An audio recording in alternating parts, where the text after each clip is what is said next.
She vanished all night. Her text changed everything. My revenge was inevitable. She should have been home hours ago, but the clock on the wall kept moving, second by second, dragging my heartbeat with it. 2:11 a.m. 2:37 a.m. 2:59 a.m. Silence. No footsteps in the hallway, no keys scraping the door lock, no explanation. Just the kind of silence that grows teeth. I sat on the living room couch, the dim lamp throwing a thin golden halo over the cold floor. My phone lay face up beside me, screen dead, like it knew the truth before I did.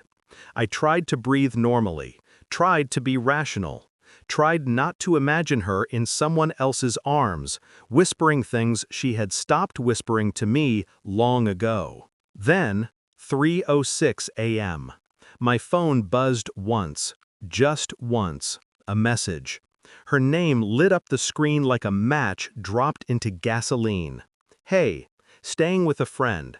My phone died earlier. Don't wait awake. No apology, no concern, no detail. Just a casual lie wearing perfume. My chest tightened. My thoughts didn't panic, they sharpened. Cold, precise. Like my mind had been saving a darker version of me for a moment exactly like this. Something inside me clicked. She didn't vanish by accident. She vanished because she wanted to. And this message? This after midnight excuse? This wasn't reassurance. It was confirmation. The beginning of the ending. The spark that lit the fuse. I placed the phone gently on the table, as if softness could hide the violence building inside me. And I whispered into the empty room, "All right, let's see how deep this goes." The next morning, she walked into the house at 9:17 a.m. Hair perfect, makeup fresh, clothes unwrinkled, no trace of an overnight stay anywhere. She looked prepared. For what, I wasn't sure yet. I watched her silently from the kitchen as she set her purse down with practiced nonchalance. "Rough night?" I asked. She froze. Just a fraction of a second. Most people wouldn't notice it. I did. Her eyes flicked toward me, too fast, too careful. "Yeah," she said, stretching the lie across each syllable. "My friend had a breakdown. I stayed to help." Her friend. The same friend she had stopped naming months ago. The same friend whose stories always came with gaps. "Your phone?" I asked. She shrugged, walking past me, kissing my cheek like a formality. "Charged it there, but I slept early, long night." Another lie layered over the last one. She smelled like a man. Not cologne, just that faint mixture of sweat, soap, and someone else's heat. I didn't show a reaction, didn't raise my voice, didn't do the dramatic thing men do when they haven't learned that silence terrifies liars more than shouting ever will. Instead, I watched her make coffee, humming to herself, pretending last night didn't exist, pretending I didn't exist. And as she moved around the kitchen, something hit me with brutal clarity. She wasn't just cheating, she was comfortable cheating. Comfortable enough to vanish, comfortable enough to lie, comfortable enough to think I would swallow anything she fed me. And the worst part? She believed I wouldn't do anything about it. That was her first mistake. I let her chatter about trivial nonsense, let her smile, let her think the world was still intact. And inside my chest, a cold, razor-sharp thought formed. If she was living a double life, then I'd be the one to end one of them. I didn't follow her that day, didn't interrogate her, didn't accuse her. That would have given her room to maneuver, to hide, to twist the truth into something believable. I did something far simpler. I watched. That's all betrayal ever needs. A witness quiet enough to see the whole truth unfold. Her phone behavior changed first. She kept it face down. Took it with her everywhere, even the bathroom. Turned off notifications. 2 nights later, she worked late. I checked her location through the shared car ping. It wasn't the office. It was a private apartment building downtown. My pulse didn't spike. My breath didn't hitch. Everything inside me grew quiet. I spent the next few days gathering pieces. Small details, little truths she didn't realize she was dropping. A receipt from a lounge she'd never mentioned. A man's jacket in her car trunk. A perfume on her skin she didn't own. A hotel charge on her credit card listed as miscellaneous services. And every night, she hugged me slightly less, kissed me slightly colder, touched me like she was performing muscle memory, not intimacy. I could have confronted her then, but confrontation is reaction. Revenge is strategy. So I waited, and the universe rewarded my patience with a final piece. A phone bill, one she forgot to hide. One number repeated 187 times in a month. A man.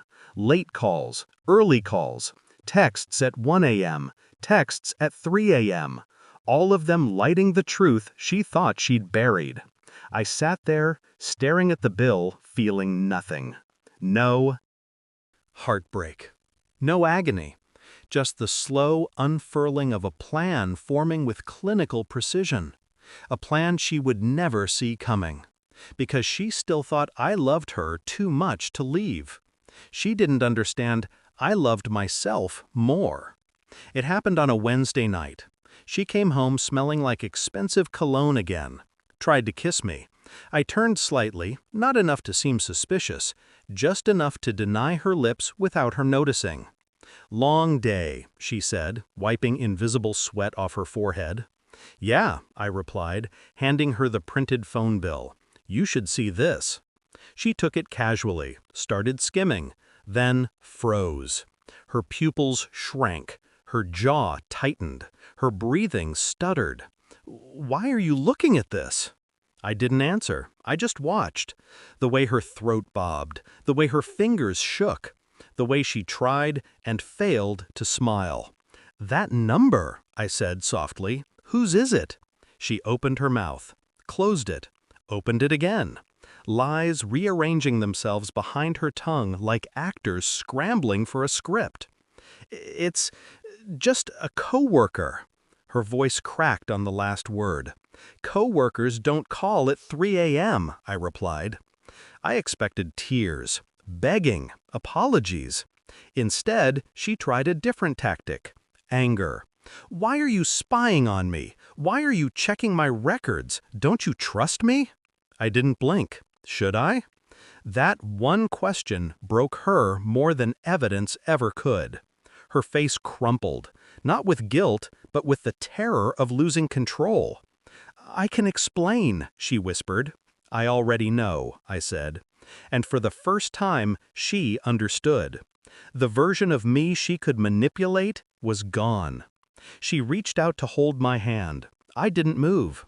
Her voice softened, sweetened, turned into the tone she only used when she needed something. "Baby, please, let's talk." "I'm done talking," I said. "What does that mean?" "It means I already made my decision." She looked like she had been slapped. "That's not fair," she whispered. "You can't just decide without hearing me." "I did hear you," I said. "For months." Her knees weakened. She leaned against the counter, gripping it for support. "Don't do this," she breathed. "Please, I can fix it." "I don't want it fixed." Her lips trembled. Tears finally surfaced. Not because she loved me, but because she realized she had lost the safety net she took for granted. I pulled a folder from my drawer, dropped it gently on the table. Inside, separation papers, financial documents, proof of her infidelity, screenshots, hotel records, everything she tried to hide. She stared at the documents like they were weapons. "When did you?" "The night you disappeared," I said. Your text made everything clear. She sank onto a chair, head in her hands. "This will ruin me," she whispered. I looked at her, the woman who lied, who cheated, who disappeared, who thought I would tolerate becoming the ghost in my own marriage. It already has, I said quietly, and then I delivered the final blow. Calm, precise, irreversible. I'm leaving. I won't fight you, I won't shout, I won't argue. Her breath hitched. I just won't stay. I packed lightly, just clothes, essentials, and the version of myself she couldn't kill. As I zipped the bag, she grabbed my arm, desperate, shaking. "Please, don't go. We can fix this. I'll cut him off. I'll do anything." I looked at her hand on my arm. For a moment, I remembered the woman I married, the warmth, the laughter. Then I remembered her 3 a.m. text, the silence, the lies, the man she chose over me. I gently removed her hand. "You didn't lose me tonight," I said. "You lost me months ago." She broke, collapsed onto the floor, sobbing into her palms. But I felt nothing. Not hate, not love, not regret. Just clarity. Cold, honest, final. At the door, I looked back one last time. She was still crying, still waiting for the version of me who would forgive her. But that man died the moment she vanished into the night. And the last words I ever said to her were calm, steady, unshakable. "You taught me how to stop caring." Then I left. For good. And as the door clicked shut behind me, I felt something I hadn't felt in months. Freedom. Quiet. Brutal. Complete.